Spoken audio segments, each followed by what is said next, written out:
Hay Ate Ana, kailangan ko po ng makakausap ngayon. Itago niyo na lang po ang pagkakakilanlan ko. Hindi po ito tungkol sa akin, kundi sa ate ko, at hindi ko alam kung paano ko siya matutulungan. May asawa po siya, isang seaman, at sa loob ng isang buwan, bababa na siya mula sa barko. Napakabait ni Kuya, masipag, at mahal na mahal ang pamilya nila. May isa silang anak, at ako po ang nag-aalaga sa kanya, habang nasa barko ang tatay niya, at ang kapatid ko naman ay pumapasok sa trabaho. Pero may pagkakamali ang ate ko, isang kasalanang hindi ko alam kung paano itatama. Nagkaroon siya ng relasyon sa katrabaho niya, at ang mas masakit, buntis siya ngayon.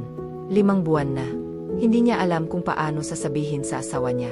Hindi niya rin alam kung kakayanin niyang itago ito. Pero 1 buwan na lang, uwi na si Kuya, at malalaman din niya ang katotohanan.